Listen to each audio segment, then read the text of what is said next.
nos livra da adversidade que nós mesmos causamos ou criamos. Que tem problemas que vêm sobre a nossa vida e tem problemas que nós arrumamos. Amém, meus irmãos? Davi aqui arrumou para a cabeça dele e achou bem achado. Não vou te reclamar não.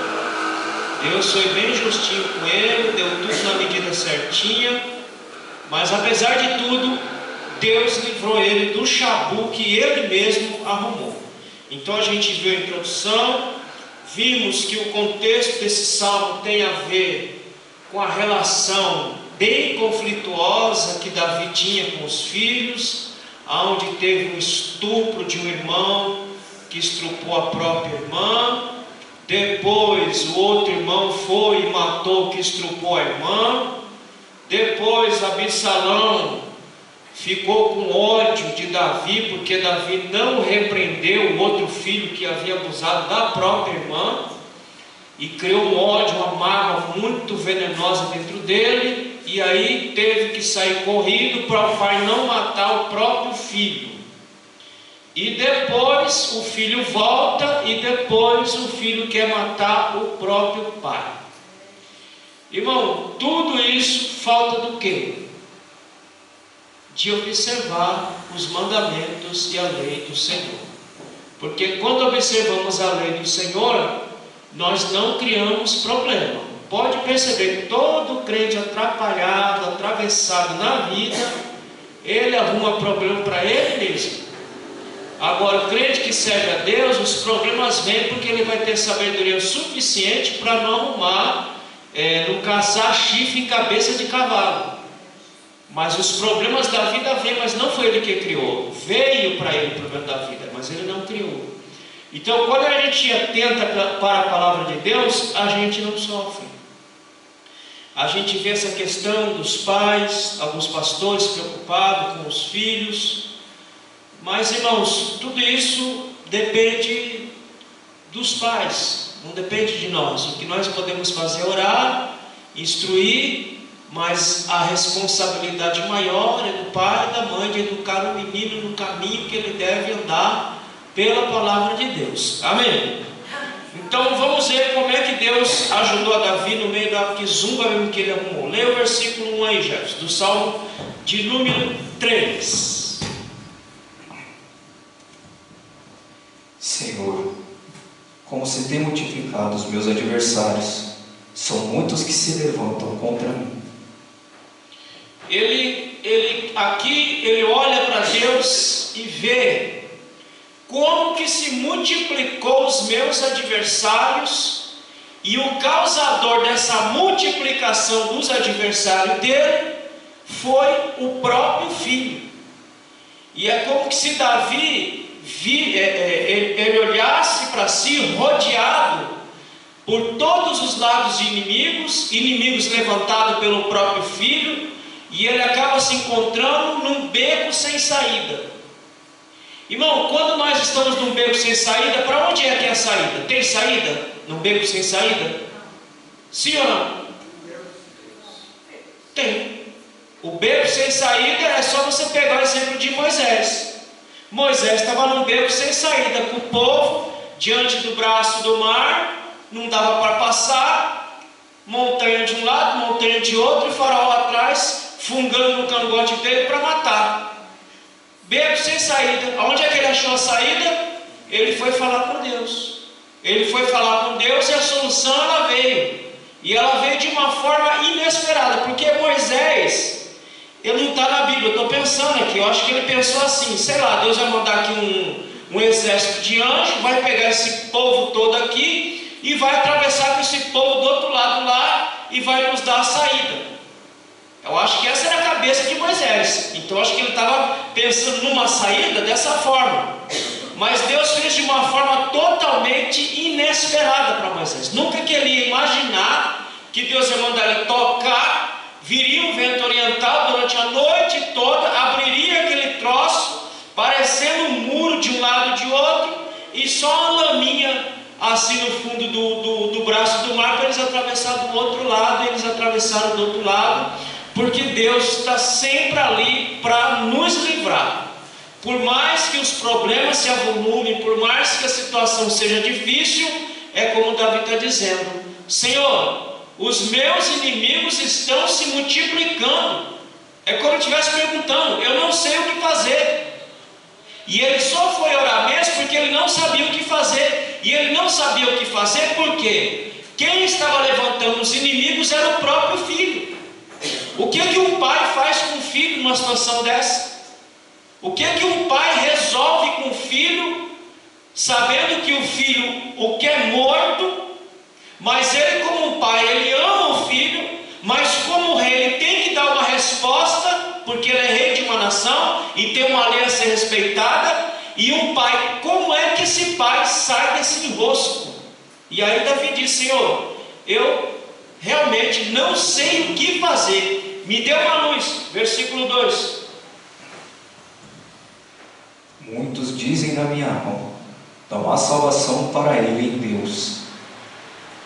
Ora, não é o que muita gente fala? O povo estava dizendo: não tem salvação para Davi agora. Agora ele cai, agora esse miserável vai cair. E aqueles que estavam sedentos pela cabeça de Davi, eles estavam querendo isso mesmo. Agora eu quero ver, agora nós temos a cabeça de Davi na nossa mão, e nós vamos destronar ele, vamos colocar o filho dele no lugar. Porque o povo estava dizendo: não há saída para Davi. Mas o interessante é que o povo estava esperando uma intervenção material. O povo não estava contando com a mão silenciosa de Deus operando em tudo. O povo diz: não tem, ele não tem nem exército mais, ele não tem nem gente suficiente para lutar contra o próprio filho. Não tem saída para ele. Agora nós vamos destronar ele e vamos colocar o filho dele no lugar dele, porque não tem livramento para esse homem.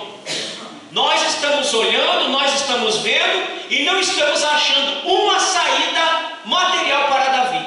E é isso que o povo está dizendo. E Davi está dizendo lá: Senhor, o que eu faço agora? Nem eu mesmo estou vendo uma saída para mim, nem eu mesmo estou vendo uma solução para mim. E o povo muito mais não estava vendo, porque já era um bando de incrédulo mesmo. Não conseguiam ver a mão protetora de Deus sobre a vida de Davi. Amém, meus irmãos? Assim somos nós, ué. É por isso que nós nos identificamos tanto com os salmos, porque os salmos falam conosco poderosamente.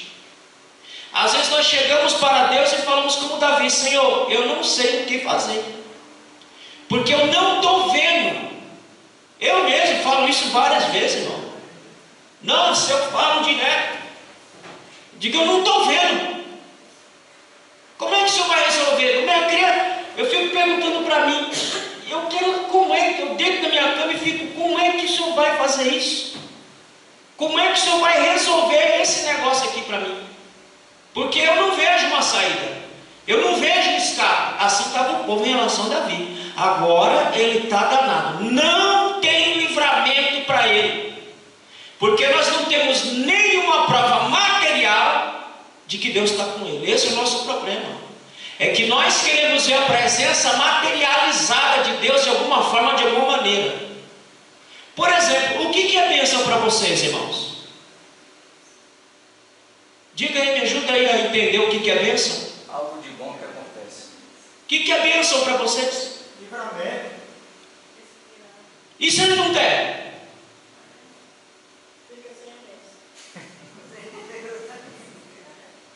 Irmão, o que eu estou perguntando é para fazer vocês refletir. Eu estava conversando agora há pouco, como o nosso tempo ele é tão materialista, que ele entrou dentro da igreja. E até as bênçãos de Deus foram materializadas. Você pergunta para o crentinho que é bênção. Ah, bênção é quando Deus me dá alguma coisa que eu possa usufruir, alguma coisa que eu possa tocar, alguma coisa que eu possa usar. Isso é bênção. Mas a Bíblia tem um conceito totalmente diferente de bênção, porque a bênção de Deus ela não tem nada a ver com materialidade. Ah, mas o Antigo Testamento é para o povo de Israel, não é para nós. As promessas materiais que lá estão constadas no Antigo Testamento, elas na sua grande maioria é para o povo de Israel. O que é bênção para nós? Leia aí, Jefferson. João 4, 24. Olha o que é bênção para nós. Acha aí para mim, Nicolas, vida abundante. Bota aí no santo Google aí, no pai dos burros, que ele acha rapidinho para nós aí. Vida abundante. Quando você achar, você projeta aqui para mim. Pode ler aí, Jefferson. João 4, 24. Deus é Espírito, e importa que os que o adorem em Espírito e em verdade. O que é que você precisa para viver a vida dura que nós vivemos, irmãos? Me diz aí. O que você precisa? Cada um de vocês diz uma coisa. E na grande maioria você vai dizer, eu preciso de dinheiro. Porque o dinheiro é saídas para a vida. Mas, irmão, eu estava conversando agora há pouco. Tem gente, irmão, que tem dinheiro para rasgar. Tem gente que tem dinheiro para queimar e não acaba. Tem gente que pode fazer casa de dinheiro e não acaba. Mas não acha felicidade naquilo ali. Dinheiro não preenche o vazio. Porque a verdadeira felicidade não tem nada a ver com aquilo que é material. Porque importa que aqueles que adoram o Senhor o adorem em espírito e em verdade. A bênção na Bíblia é bem-estar espiritual. Isso é bênção. Você pode estar na lama, mas você está lá dizendo: o meu Redentor vive e por fim se levantará entre as terras. Isso é bênção. Não é o que eu tenho, não é o que eu possuo. Possa ser que você não vai possuir nada nessa vida, possa ser que você vai passar em branco nessa vida. Mas se você tem a graça de Deus, a misericórdia de Deus, então você tem a bênção de Deus na sua vida. Amém, meus irmãos? Amém. E hoje eu falava com Deus, digo assim: eu não preciso de muita coisa não. Eu só preciso de duas. Eu só preciso de fé e a virtude do teu Espírito. Só preciso disso, aí o resto eu vou tirando de letra. Com isso, meu irmão, você enfrenta qualquer intempérie da vida. Não importa qual seja o tamanho, não importa qual seja a dificuldade, você enfrenta qualquer coisa nessa vida. Se você tiver fé e a virtude do Espírito, você enfrenta qualquer coisa. Amém, meus irmãos? Então pensa isso, esse bem-estar espiritual. Ainda que materialmente você não tenha bem-estar material, mas você tem bem-estar espiritual, é o que dá sentido e razão para a sua vida. Olha o que diz o texto aí. Cadê o texto? Eu quero o texto. Não quero o conceito não, eu quero o texto. É em João, esse texto acho que está em João. Em que Cristo disse que Ele veio para nos dar vida e vida com abundância. E essa vida abundante é exatamente isso. Você ter sua alma cheia de fé, você ter sua alma cheia da virtude de Deus, para você enfrentar a vida. Qual é a campanha que nós estamos fazendo aqui ao domingo? Não estamos pedindo a bênção de Deus na nossa vida? A bênção espiritual, para que Deus não retire de nós o seu Espírito, para que Deus não retire de nós a sua graça, para que Deus nos dê a alegria da salvação. É isso que nós estamos pedindo. E o povo não estava entendendo. O povo diz: não tem, agora ele está lascado, literalmente. Porque nós não estamos vendo nada que indique que Deus vai dar o livramento para ele. Mas Deus estava com Davi o livrando para a sua glória e misericórdia. Amém, meus irmãos? Leia aí 2 Samuel capítulo 3, versículo 3. Aqui nós vamos ver outra coisa interessante aqui, que o povo estava pedindo, não via livramento para Davi, mas estava pedindo um rei altamente idólatra.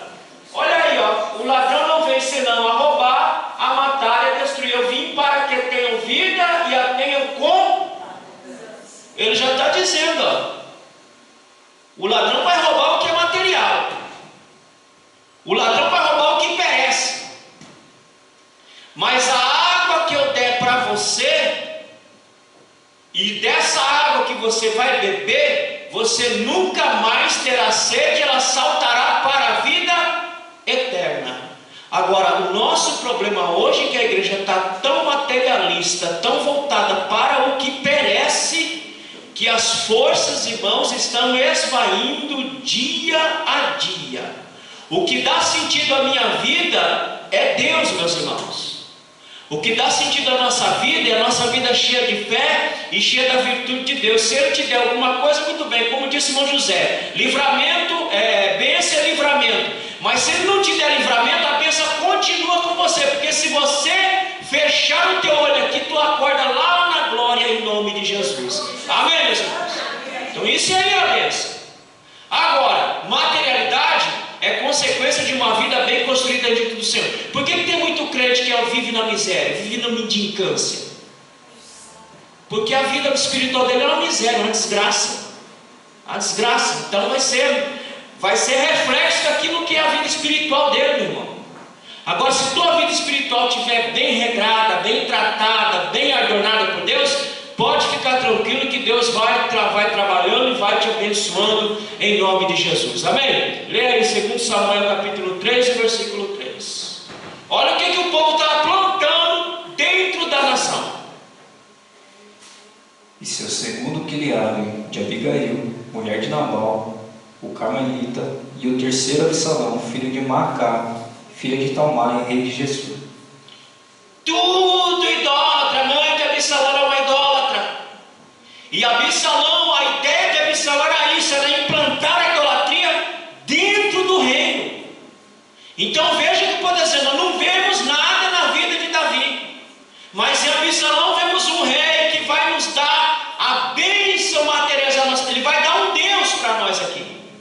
Nós vamos ver Deus aqui na pessoa de Absalão, com toda a idolatria que esse menino vai jogar aqui dentro. Por isso que o povo diz, irmão, é por isso que tem muito crente, irmão, tem muito crente, quando ele falar para você, irmão, mas você fala, mas irmão, cadê a bênção na sua vida? Você fica para ele, meu irmão, a bênção na minha vida não se resume com coisas.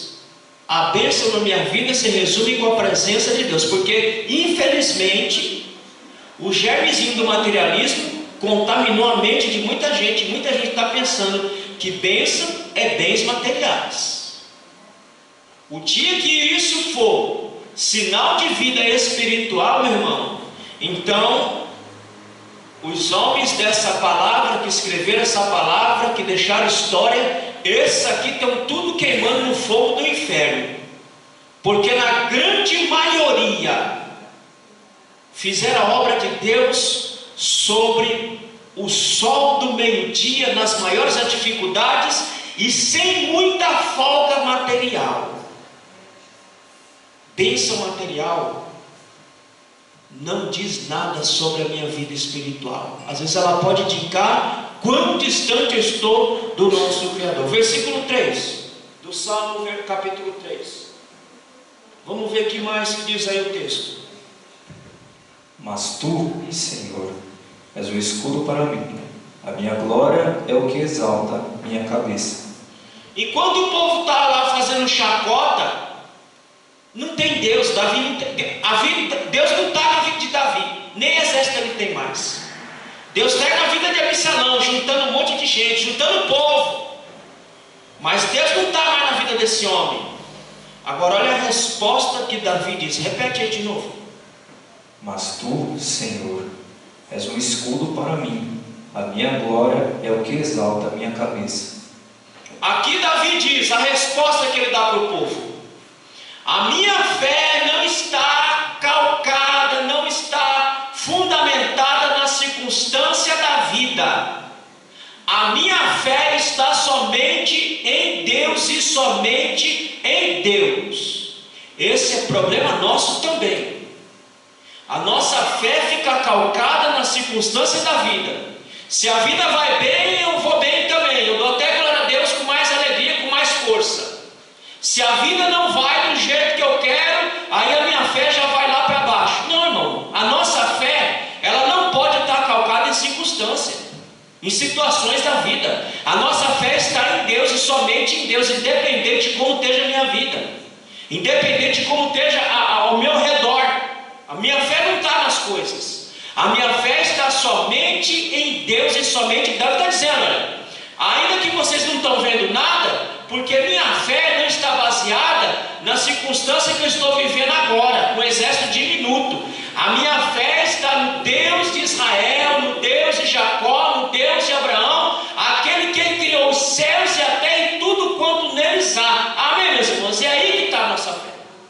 É aí que deve estar a nossa fé, é aí que deve estar a sua fé, não na circunstância. Não se serve a Deus por circunstância da vida. Não se louva a Deus por aquilo que Ele faz, se louva a Deus por aquilo que Ele é. Ele é somente o seu Salvador e o seu Redentor para a glória de Deus. Mas veja que Davi disse que Deus é para ele o quê? Escudo. Enquanto vocês estão achando que eu não tenho exército, eu tenho um escudo que me protege muito mais do que 20 mil homens. O Senhor é meu escudo, o Senhor é o meu protetor. Ele diz mais, Ele é a minha glória. Ele está dizendo o seguinte, ele poderia perder tudo, mas Deus continuaria prosperando no caminho de Davi. Ele poderia perder tudo nessa vida, por isso que ele diz lá, o Senhor é meu escudo, o Senhor é minha glória. Eu posso perder tudo, mas Deus continua comigo, prosperando a minha vida para a glória do seu nome. E a vida de Davi foi prosperada, irmão, porque se a fé dele tivesse baseada no tamanho do exército que ele não tinha, ele não teria vencido o próprio filho. Ele só venceu o próprio filho porque ele fez de Deus o seu escudo, ele fez de Deus a sua glória, e Deus prosperou o caminho de Davi. Mas ele diz, o Senhor é meu escudo, o Senhor é minha glória, o Senhor é aquele que me exalta. Ainda que vocês estão querendo me diminuir, ainda que vocês estão querendo me humilhar, mas Deus é quem vai me exaltar, e Deus exaltou a Davi poderosamente diante do povo. Amém, meus irmãos? Amém. Mas isso só acontece se Deus for meu escudo, se Deus for minha glória, e deixar Deus me exaltar no seu tempo. Amém, meus irmãos? Verso 4. Com a minha voz clamei ao Senhor, Ele ouviu-me desde o seu santo monte. Irmão, Davi está dizendo que Deus é aquele que nos ouve nas horas mais sombrias da nossa vida. Deus é aquele que nos ouve nas circunstâncias mais duras. Deus nos ouve. Enquanto o povo está lá gritando, agora ele está perdido, agora nós vamos destronar, agora Absalão vai ser rei, Davi está lá no seu momento mais sombrio, em que ele tem que matar o próprio filho. E para não fazer isso ele foge, irmãos, porque se ele fica na terra, ele morreria, mas certamente o filho também morreria, porque alguém ia dar um jeito de matar Absalão. E ele está no momento mais duro de sua vida, com a vida do filho na mão, e ele vai e ora e deixa bem claro que Deus é aquele que nos ouve nos momentos mais sombrios. Sabe qual é o nosso outro probleminha? É que Deus nos ouve. Amém, meus irmãos? Amém. Mas Ele nos responde? Sim ou não? Sim. Quando? Quando Ele quiser. E quando Ele não quiser, o que eu faço? Eu me aquieto no silêncio de Deus e vou vivendo pá e passo. Eu me aquieto no silêncio de Deus e vou vivendo pá e passo. Porque se eu for procurar a voz de Deus, eu vou achar. Muitas vozes de Deus vão falar alguma coisa para mim. Muitas vozes vão desvirtuar a sua cabeça. Então, se Deus está em silêncio, vai caminhando, vai andando, vai vivendo, porque na hora certa Ele fala contigo. No momento ideal, Ele fala com você. É o que Davi está dizendo. Ele nos ouve nas horas mais sombrias, nas horas mais duras, mas Ele responde no tempo e na hora que Ele quer. Versículos 5 e 6. Eu me deitei e dormi, acordei, porque o Senhor me sustentou.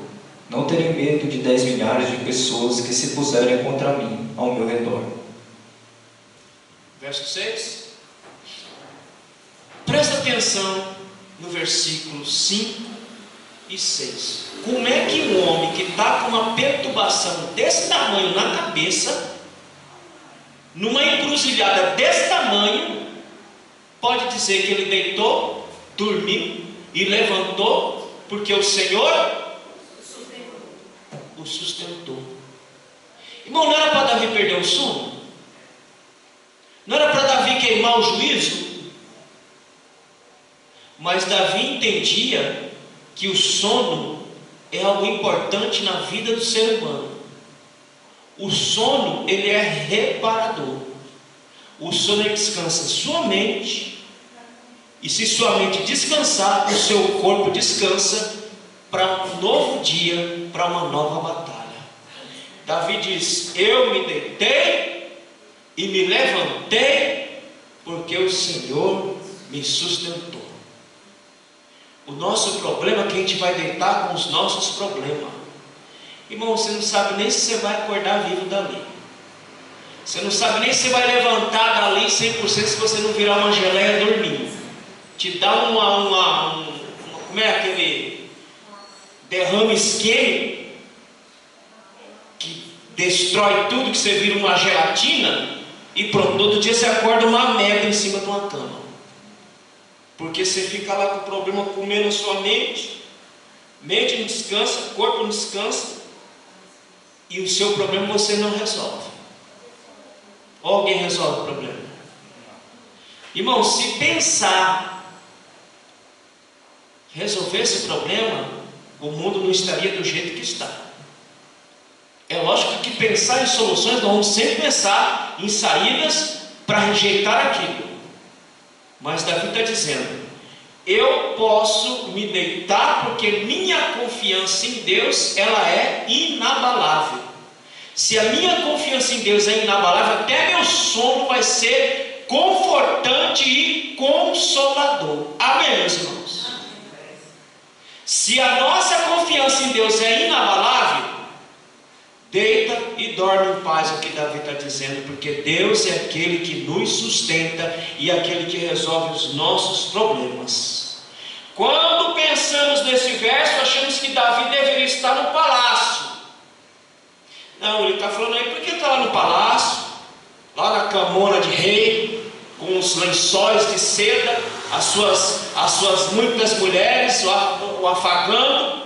Mas não, irmão, Davi estava dormindo em condições ruins, no relento, ao céu aberto, com um monte de fera do lado, de animal que poderia atacar. Pensa você se você consegue dormir como Davi no deserto, aonde você sabe que tem cobra, que tem tudo quanto é tipo de bicho, tem abissalão nas costas. Você vai deitar numa situação dessa e vai dormir tranquilamente, como se nada tivesse acontecendo na sua vida. Irmão, só quem tem confiança inabalável em Deus vai deitar, vai dormir, vai acordar e vai dizer: o Senhor me sustentou e revigorou as minhas energias para enfrentar mais um dia da minha luta, mais um dia da minha dificuldade. Irmão, eu vou dizer uma coisa aqui. Não pegue problema com a tua mão.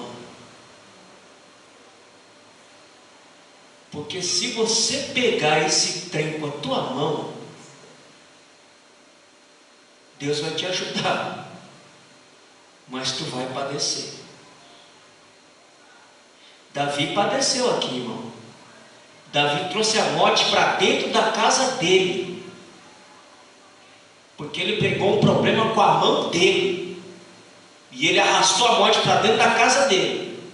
Mas Deus é tão bom, tão misericordioso, que o livrou, mas as consequências da burrada veio.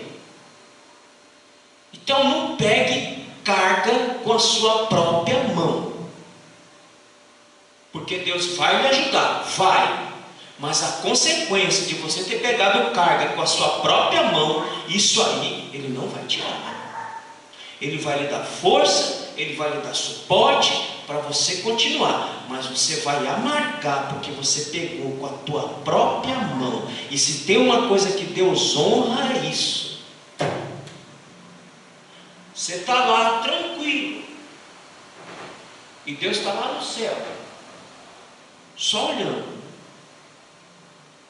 Ele poderia até te avisar, não faça, mas Ele não está lidando com bebê, Ele não está lidando com criança, Ele está lidando com adulto, que tem 2 neurônios aí para colocar para funcionar.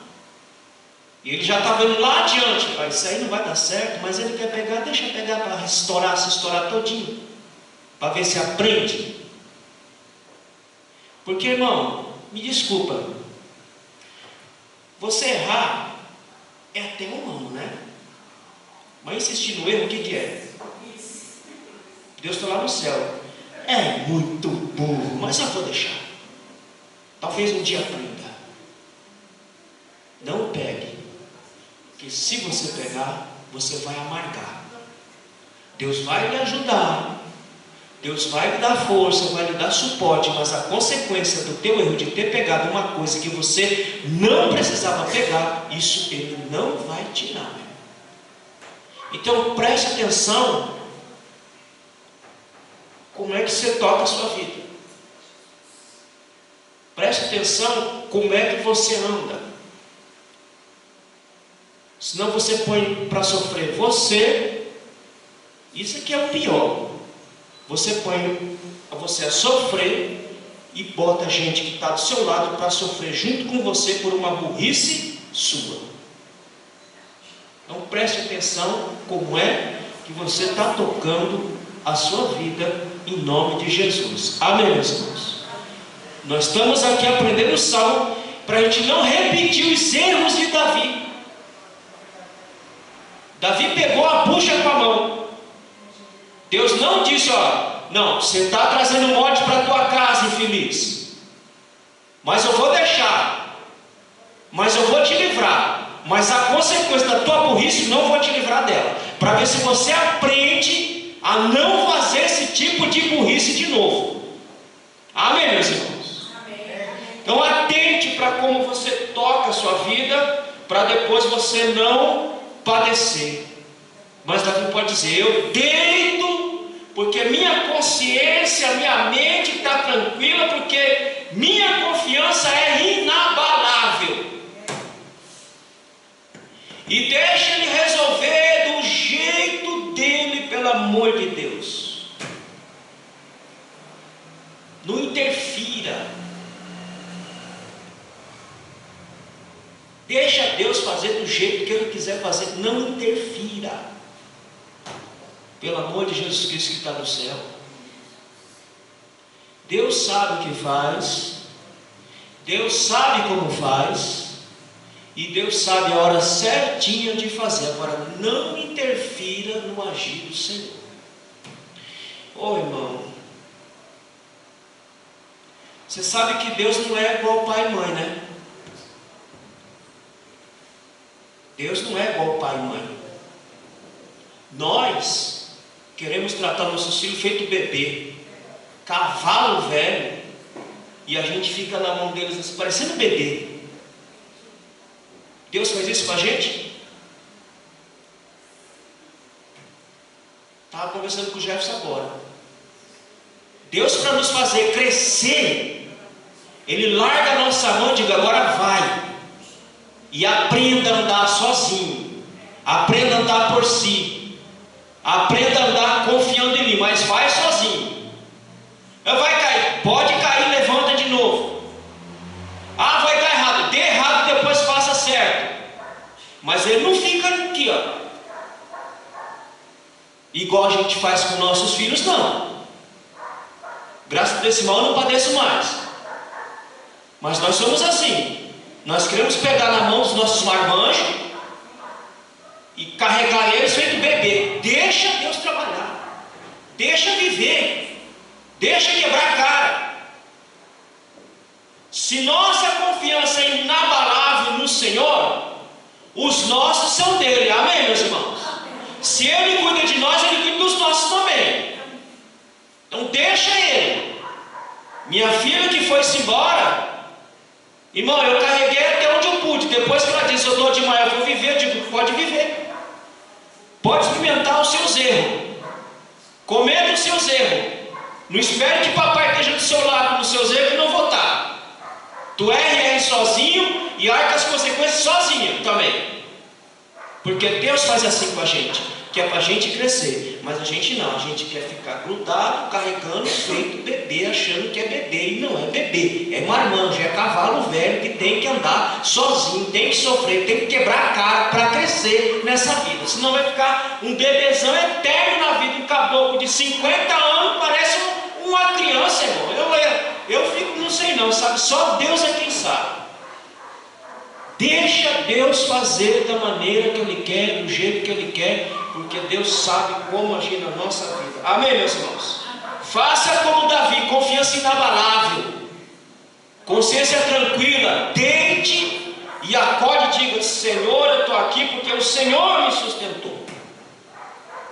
Quando você descansa, Davi está dizendo assim, olha, eu deitei, descansei minha mente, descansei meu corpo, porque vem um novo dia. E no novo dia, se a minha mente estiver tranquila, se o meu corpo estiver tranquila, uma nova visão pode surgir para mim. Uma nova ideia pode surgir para mim. Uma nova saída pode surgir para mim. Porque eu me deitei, me levantei, descansei para um novo dia que traz lá as suas novidades. Não só as suas novidades, mas as suas oportunidades. Então Davi está dizendo, é importante que você deite em paz, fique em paz, porque vem um novo dia, com novas oportunidades, com novas perspectivas, e se você tiver com a sua mente tranquila, calma, descansada, você vai saber aproveitar em nome de Jesus. Salmo capítulo 30, versículo 5. Então vejam, mas tudo isso que eu estou falando aqui do versículo 5, versículo 6, é para aqueles que têm uma confiança inabalável no Senhor. Aqueles que decidiram fazer de Deus o seu escudo. Aqueles que decidiram fazer de Deus a sua glória, para deixar Deus exaltar no seu tempo e na sua hora para a glória de Deus. Leia, Salmo 30, verso 5. Porque a sua ira dura só um momento, no seu favor está a vida. O choro pode durar uma noite, mas a alegria vem pela manhã. Nós vamos chegar nesse salmo aí, mas eu vou adiantar esse choro aí que diz aí, o choro dura uma noite, mas a alegria vem de manhã. Por quê? É um novo dia que nasce com novas oportunidades, com novas perspectivas. Então você pode até chorar durante um dia, durante um ano, durante 2, mas quando chega o novo dia, ele vem cheio de oportunidades, cheio de perspectiva, cheio de esperança para a sua vida, em nome de Jesus. Amém, meus irmãos? Mas isso é para quem tem a sua confiança inabalável no Senhor. Que mais que nós temos aí nesses versículos? Era pela manhã que os homens de Deus adoravam o Senhor. Por isso que Davi diz, o choro pode durar uma noite inteirinha, mas olha como é que vinha a alegria. Davi, lá no Salmo 5, verso 3, leia aí. Olha como é que ele conclui Salmo 30, verso 5. Olha como é que vinha a alegria para esses homens. 5:3? É.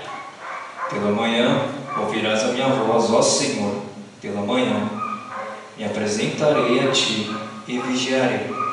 Olha como é que vinha a alegria no novo dia. Pela manhã, Senhor, pela manhã eu orarei, pela manhã eu te buscarei, pela manhã eu louvarei.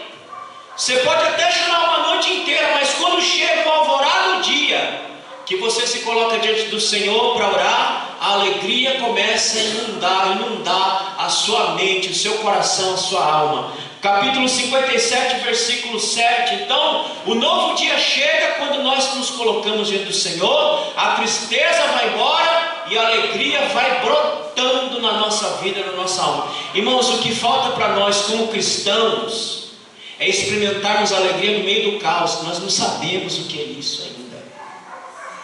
Tem muito cristão que não sabe o que é sentir alegria no meio do caos. O que é sentir prazer. O que é sentir desejo de servir a Deus no meio da vida virando de cabeça para baixo, mas a sua alma está lá, alegre, em paz, feliz, porque você está lá. A gente não sabe o que é isso. A nossa vida é tão materialista que a gente só sabe alegrar quando a gente pega a bênção na mão para usufruir. Mas a bênção verdadeira, que é a presença de Deus alegrando nossa vida, fortalecendo nossa vida, a gente sabe muito pouco disso aí. O que diz aí em Salmo 57, verso 7? Preparado está o meu coração, ó Deus, preparado está o meu coração, cantarei e salmodiarei.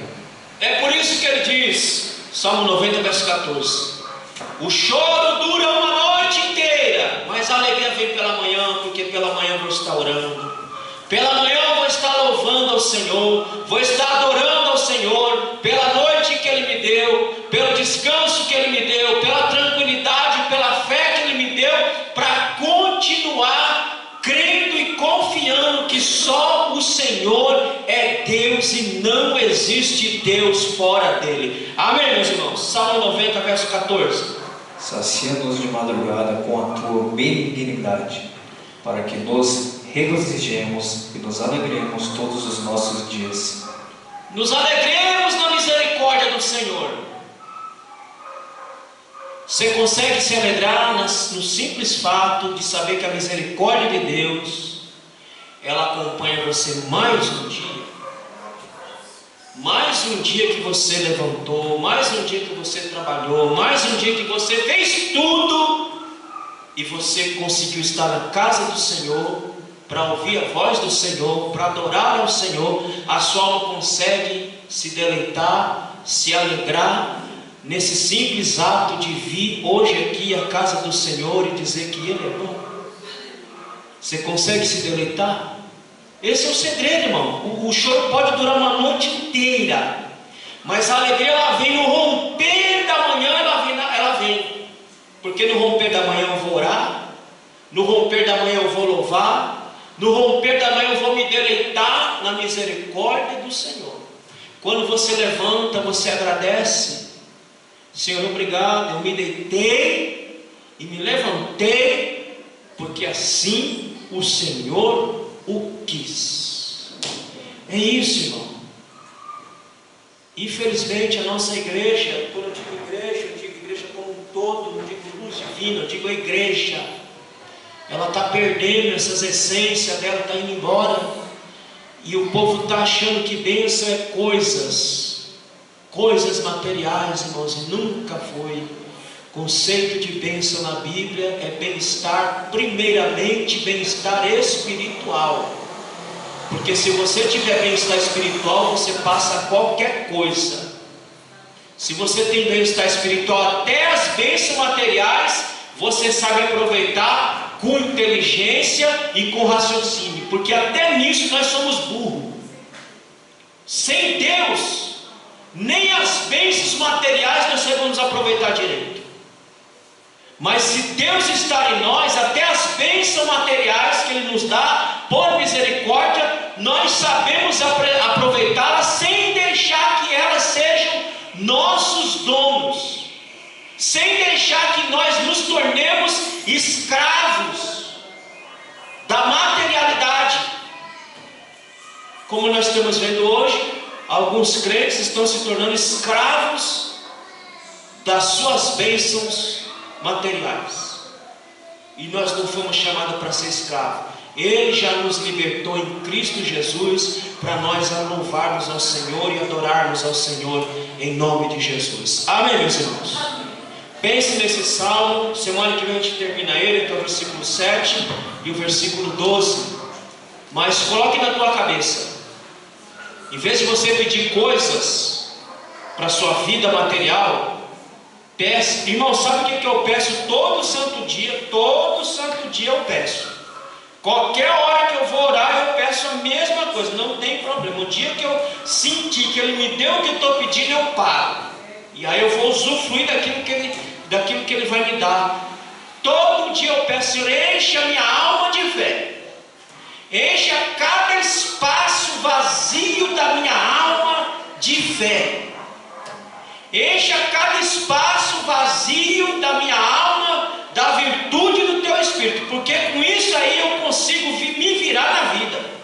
Com isso aí eu consigo passar qualquer coisa da vida. Agora, se eu não tiver nenhuma coisa nem outra, eu faço como muitas pessoas estão fazendo, e até como muitos crentes estão fazendo: pego uma arma, enfio uma bala na minha cabeça e dou cabo da minha vida. Mas se eu tiver fé e eu tiver a graça de Deus, irmão, eu posso passar o que passar, eu vou continuar servindo ao Senhor e dizendo que Ele é bom, e sendo grato, não por aquilo que Ele me dá, mas por aquilo que Ele está fazendo dentro de mim. Essa é a grande bênção que você tem que buscar na sua vida. O resto, meu irmão, é detalhe. Pode falar, Zé.